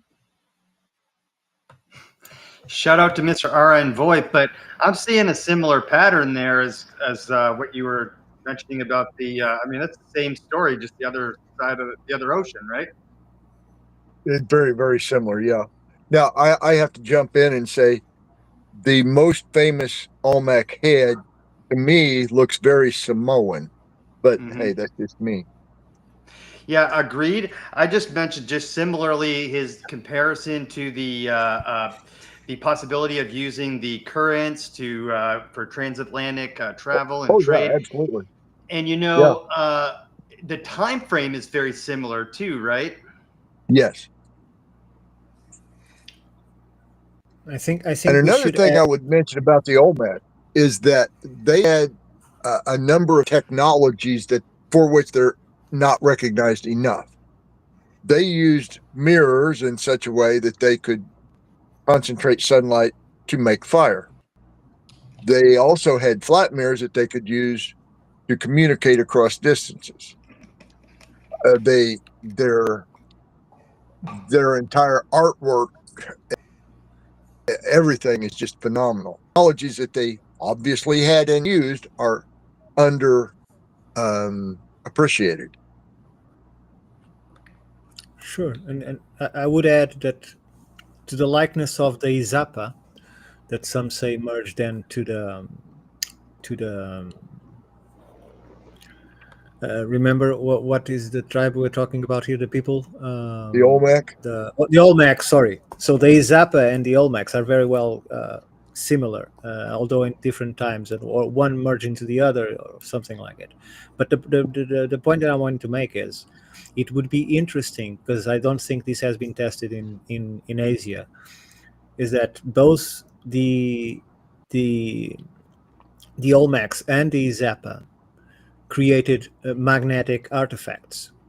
Not only that, they could manipulate the magnetism within the stone for the node of the magnetic pole be exactly where they wanted, and we can't do that today. So they have a very impressive turtle head, for instance, that is abandoned on site for all I know. That was found some 25 years ago, something like that. And when it was analyzed in magnetic terms, the magnetic node is exactly on the tip of the nose. So they sculpted the stone in such a way that not only the node is exactly on the tip of the nose, but the meridian lines of that magnetic field are completely parallel to the structure of the stone, which that's the part that they don't know how they did it. Because while sculpting the stone, you will mess with the magnetism of the stone itself. Now, as for how do they get the magnetized stone, that's very simple. They just looked for where lightning struck the earth, and they would quarry in places where lightning has struck. And in fact, people that are studying this today still find those characteristics in the stone today, because it was a place that similarly it was often hit by lightning, and they used to quarry there. But the fact that they could manipulate this energy, so all of those heads, for instance, we have a navel that is right here, and we have another navel that is here. When you go to the Olmec heads, the magnetic nodes are exactly there, one in the navel and one in the temple. And we don't know how they did it.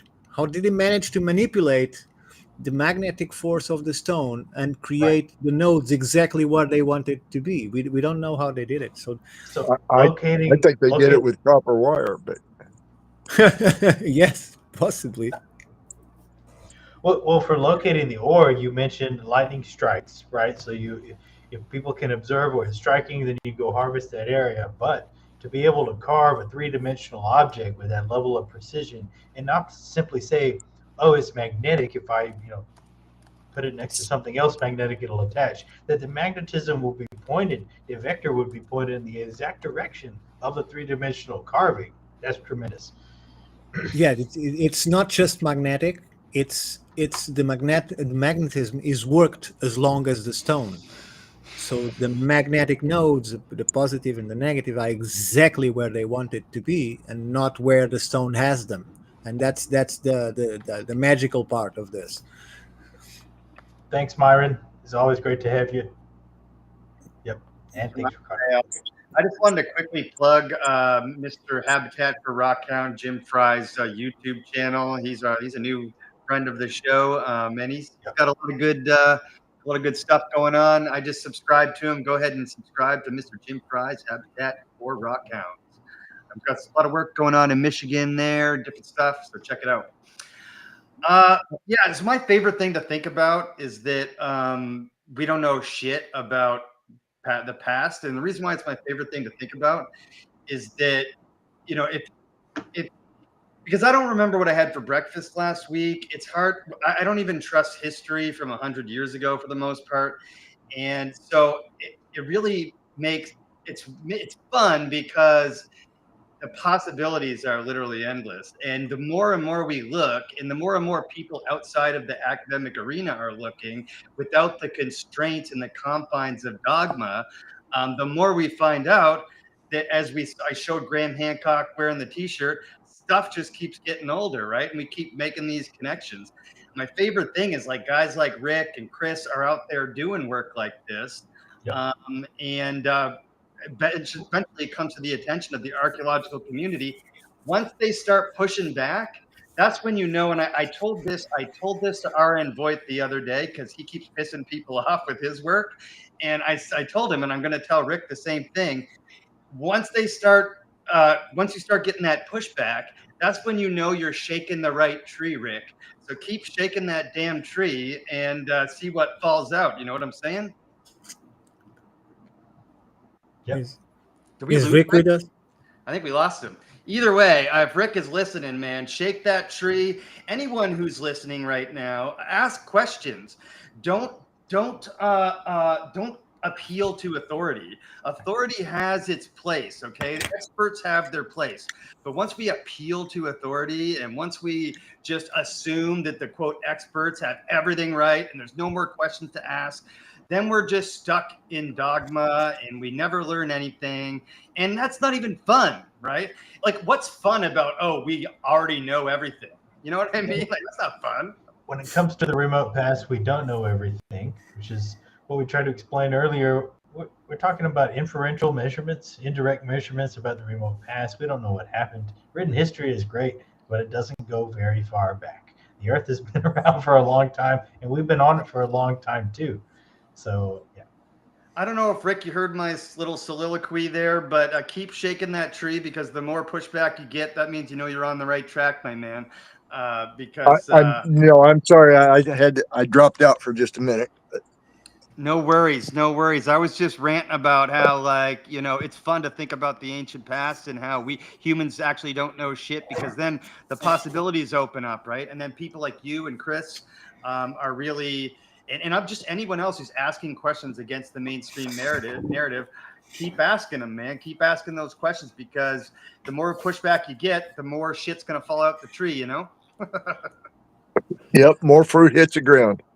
Yep. And so what can we expect next? Yeah, that's where we are on this copper thing. We need to get some more fruit on the ground. Well, we're still waiting on the opinion from Dr. Moyer on whether it is ancient or not. Okay. And even if we find out that these pieces are not, we will go find, however many pieces of well-documented Michigan copper that we think we might need. And then we'll go shopping with this data that we have in hand for other Bell Beaker artifacts that are verifiable. And get a permission from Italy to test the Yahtzees. Yes, that's on my bucket list. I don't know if we can get it done, but if we have enough ammunition from the other testing, we may just get that done too. Exactly, that would be primal for this, because I think this is when you see the article, and this time I took that care. That is, you see the two tables that are the tables that reveal the results done by the materials put to testing. But Yahtzees X, it's also on that table, but it was not tested with the other artifacts, because that's why I put the third chart there. That is the actual test that was done on Yahtzees X some, I don't know, 15 years ago or 20 years ago. I can About say 20, I believe. Yeah. So it's there, but we need to have the same test done in order to actually see if it is from the Michigan or isn't.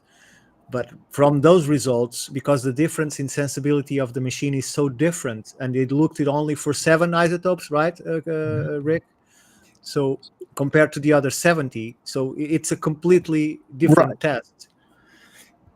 Yeah, it is, and it's also at a different resolution too. It's all parts per million with the Yahtzee data. Exactly.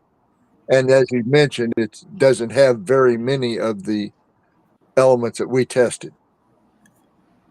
It's a much poorer test. So if we can, well, it's also a much older test, a much older piece of machinery, older tech. And I maintain it's also the wrong test for the lead to determine a location, but I'll fight that battle separately. If we can find, even 10 more pieces of Michigan copper, which I can go out and find 50 veins that still break the ground. Then if we can find, 5 or 10 Bell Beaker axes, and there are hundreds in various museum collections, and we get similar results, then we start branching out, and we'll go to go look at Xerxes swords that are on the bottom of the ocean over there, the Aegean Sea, and go look in particular for a very specific shipwreck off the South Shore of Wales, which had in ratio of 9-to-1 parts copper to tin, but they were bun ingots of about 20 pounds apiece. And they are almost certainly from at the very end of the so-called Bronze Age, but that's immaterial because they're off the south coast of Wales.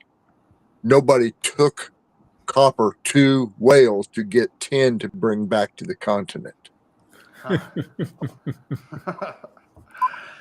Shout out to Jeff up north. Looks like a new YouTube channel. I don't know. Do you guys know this guy? It would be too efficient. He's got a video, Ancient Upper Michigan Copper Mining. So I thought maybe you guys might be familiar with his work. Well, he's been interacting with the conversation, yes. Yeah, and he makes good points, very good points. Welcome, Jeff. You got a brand new channel. We got a pretty new channel too, so join us. Join the conversation. We're all about creating that dialogue. Yeah, and you know, these kind of communities that we're creating and having these conversations is so much fun for us here in the multiverse because you know, if we don't do it, you know, in this community, not us specifically, but just, you know, people outside the academic arena, then nobody's going to do it, right?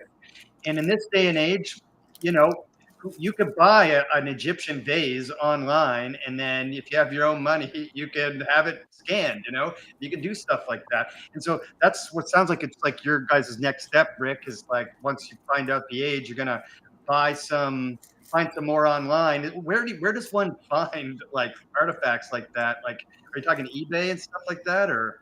Yeah, but we're actually going to go shopping in museums. We're going to get stuff that the archaeologists believe is Bell Beaker. Okay. Because they have to believe it, otherwise the test comes out wrong. Yeah, it couldn't possibly be right if they didn't approve the samples. And then we will go through the same basic process. We actually have another lab interested in the metallurgy side of it, and that's Caltech. They're reviewing the data now. Yep. I don't know what, if anything, will come out of that, but it's nice to have the attention of some of the best materials testing laboratories on the planet. And well, with scientists are interested. Archaeologists, not so much, but scientists, they are very interested in this. Right, and I think it's in large part because of the approach we chose. Right. Just go get the data. Yeah. Well, that's what scientists like. They like data. Archaeologists like, I don't want to be mean. They like, you know, coming up with their own ideas and then pretending it's the truth 100%. Not all of them too, and I don't want to poop on all of them, but it's just a general common practice in look, we have to understand that the narratives that we have been repeating for the last 200 years, they were built in unfunded, unproven ideas. So no matter how many proofs they are getting now, at some point the system crumbles because it's not the base of it. It's not correct. So they are starting from the wrong point to get to the right conclusions. And I am very grateful for every work that archaeologists and academics in general have been done, because we have a lot of learn to do through their results, their testing, their analysis. It's from them that we receive our data.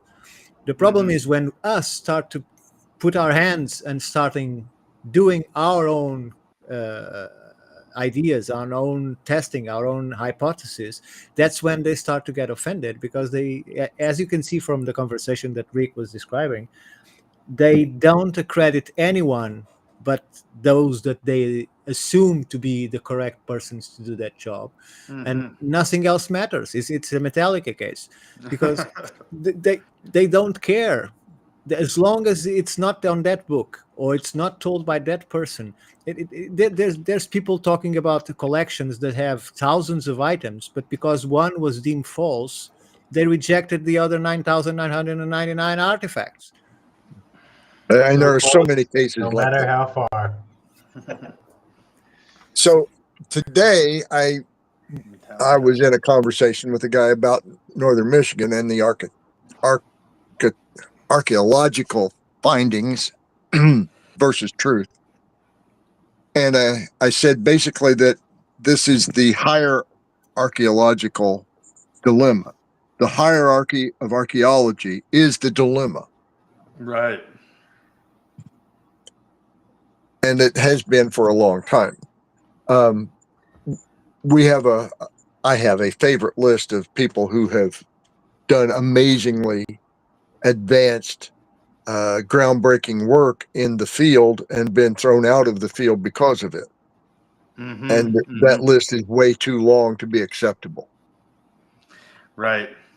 And my book, I don't know if we've even talked about my book, but I made a case in it about how this is all political at the nationwide level or even worldwide level in some cases. And it attacks the idea that there were certain groups of people in North America before Columbus, attacks and opens an avenue of attack against the sovereignty of the nations now established. Because there was a broken chain of evidence. But I also say to the academics who say, you can't do this testing this way. And I said, I'm sure you would have told Columbus exactly that. What's the name of the book, Rick? The Graves of the Golden Bear. Oh, right. Yeah. Ancient Fortresses and Monuments of the Ohio Valley. The major problem with archaeology is the denial of the individual in regards to his ignorance to what he doesn't know. So he cannot give conclusions or results to his questions if he doesn't have the full knowledge to answer them. So he'll answer them according to his own knowledge, and his own knowledge comes from what everyone else learns. So the groupthink is real. Yeah. So many things like today I posted. I keep barking with this almost portable furnace that can create high carbon steel from just high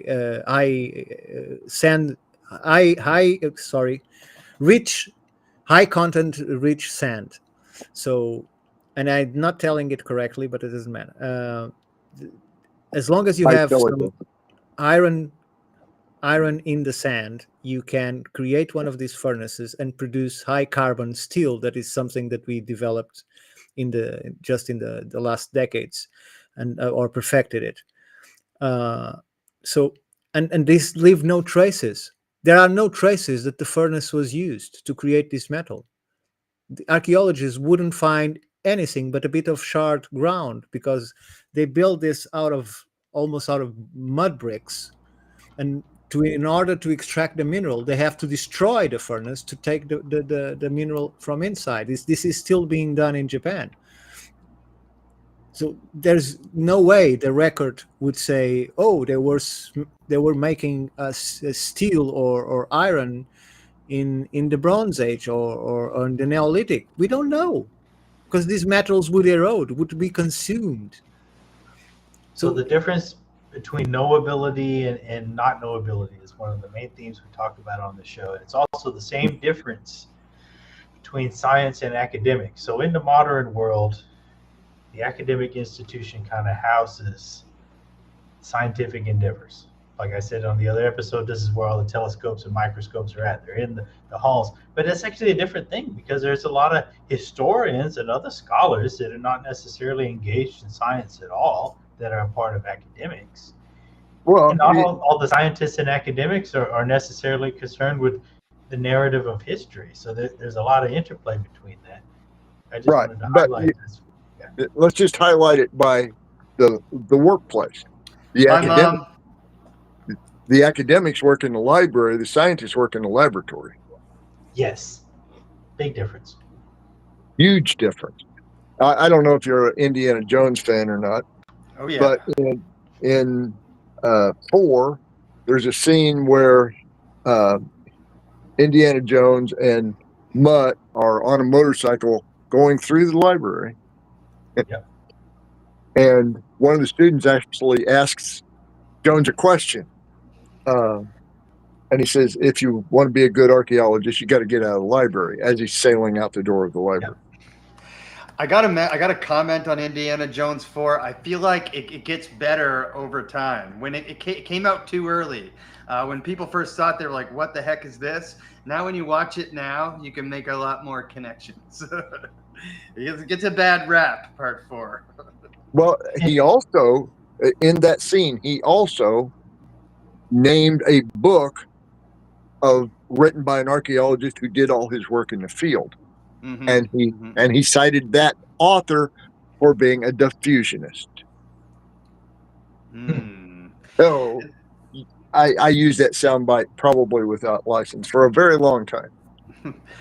Well, the movie definitely had more, like I said, when it first came out, everyone was like, this is nonsense. But now we're definitely getting it. I'm going to watch it again now that you mentioned that scene. I need to watch It's habit forming. It is habit. It's more habit forming, at least for me for now, than 5 is. But on that theme, you don't have to be a part of academics to be a scientist. Being a scientist is about how you interpret data about the world around you. So you can go out and find that path as a scientist without necessarily being part of an institution, which is back to what Ricardo was saying, not concerned with a narrative that's being defined by something. Yeah, and Ricardo was saying also about how that these institutions are starting to crumble based around 400-year-old bad ideas, and we're seeing that. What's so interesting is we're seeing that happen live on X, almost weekly, even daily. We're seeing, you might be sort of his tact. Mr. Jimmy Corsetti does not have a whole lot of tact. But that guy shakes a tree like nobody I've ever seen, and there's people like him out there shaking trees. Yeah, well, I disagree with him vehemently about the trees at Göbekli Tepe. The trees were not hurting a damn thing. In fact, they were keeping the soil in place. But there we go. I tried to kind of offer that as an alt perspective, but I didn't know which way to go on that. It can go both ways, depending on how far the roots go. They don't, though. No trees have taproots. 0 trees have taproots. So it wasn't hurting a damn thing. If anything, it should have been left there. It should have been added to. But the mounds in North America don't have olive trees on them. They have big locust trees or pine trees or anything that grows up tall and then falls over. And when that tree tips, it damages the earthwork. But it's not the same there. Yeah. It's just interesting though, because in this forum of modern communication, these ideas can get presented to everyone, not just academics or not just the alt, and then they can get rooted out. Bad ideas can get rooted out in real time, no matter where they come from. And it's just, I'm just having a blast watching it. I saw somebody, they called it the Real Housewives of Ancient History, because you see going on online right now. But I honestly think that that's kind of the evolution of these ideas, right? I don't think we're going to get to the truth without the bad ideas from each side being, presented to everyone. That's why I like X. Well, that's one thing I admired about the late Fred Reedholm. He said, it's all evidence. Don't ignore it if you don't like it.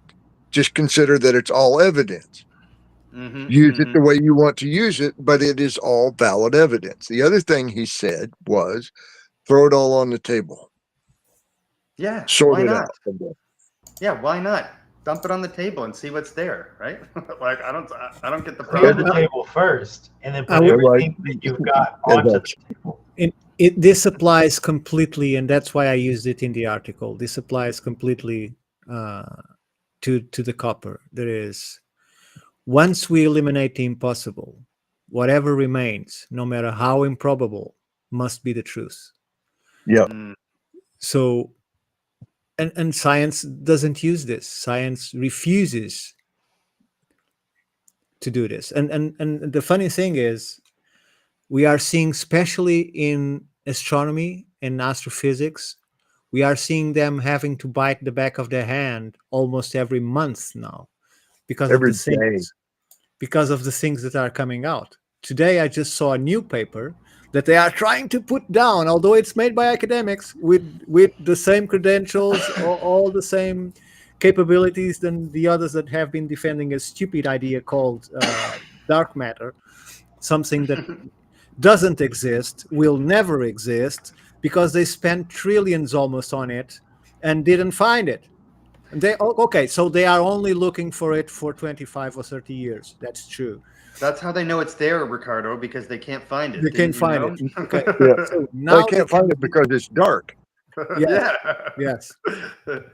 So as long as the money keeps flowing. Well, that's exactly right. Science is driven by money, and Exactly. science results are too often driven by more money. Yeah. Exactly. Now, when part of the whole thing over the weekend was we had these self-described academics, at least, picking us apart because, well, you put out this press release before you even had any science. Have you been to NASA lately? Right. And that's one of the minor examples. The whole COVID thing is another story, but I don't want to go into that one. Don't get me going on that either, and we'll get kicked off of YouTube apparently. Well, too, we so haven't don't got get that. me going. YouTube puts these disclaimers on your videos. We get the climate change one every other week, which is great. There's still some others we want. Have we got a COVID one yet? We need to get a COVID one. We've got. We need to get a COVID. I want to Put it catch on the them all wall. just like Pokemon. And they What got- size frame do you need for that? I'm gonna try to get one right now. They lied to us for like 3 years, and all my friends and family were like hypnotized by it, and I was terrified.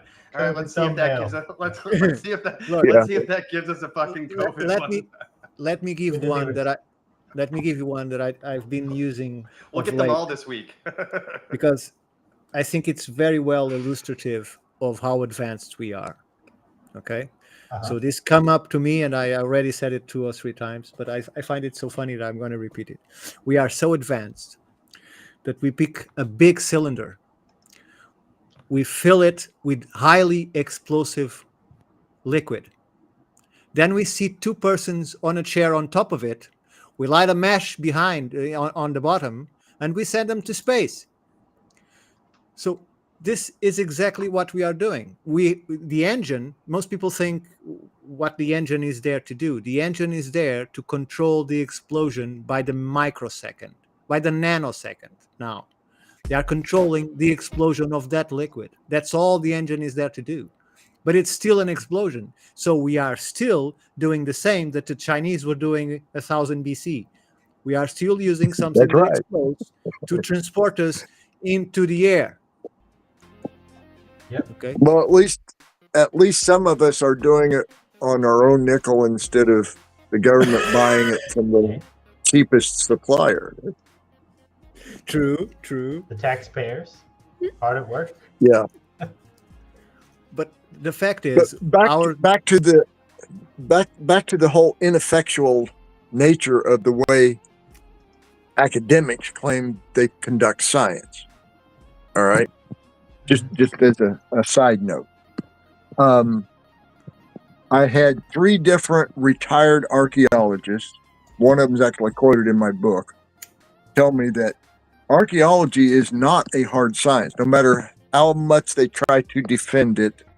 All they're doing is interpreting data from real scientists. No. Shout out to the real scientists who are still doing the work. That's why I went back to school to study Earth and space sciences, because the same mechanisms that form clouds and rain today are going to happen in the past and are going to happen in the future. It's not about what somebody wrote down or what you dug up and tried to infer. Like, we got to learn what's really going on this planet. Yes, and the most important part of what you're doing is you're working with data rather than to try to predict the universe, because you cannot predict the universe. I love this show, guys. I love you guys too. I love all of our guests. Sorry, I muted you, Ricardo. I just unmuted you. We're in the wind down phase. This has been super fun.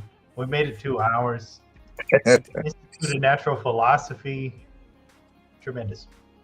I was just saying that when we finally understand that chaos is not chaos, but the most highly organized thing we will encounter, then we'll start to understand the cosmos and the universe. But until then, we can't. Nope. Hey, book of the month, Journey Through the Origins of Time, Tyrone Ellington. Support the channel, support Tyrone. If you're going Big to book, Cosmic, great book, great book. yeah, if you're going to Cosmic Summit, 10% off your tickets. Type in Multiverse, all caps. What else we got, Mike? Shoot. We'll be back again to do it, back again next week to do it all over. The latest in science and intergalactic news. Thank you, Rick, and thank you, Ricardo, for joining our show as always. Certainly my Everybody pleasure. Be safe and be kind. And Rick, when next week or in 3 to 4 weeks, when the more information comes out, hop back on and tell us what happens. We will keep you informed. All right. Absolutely. Cool. Thank you. Thanks, guys. Thank you. Take care.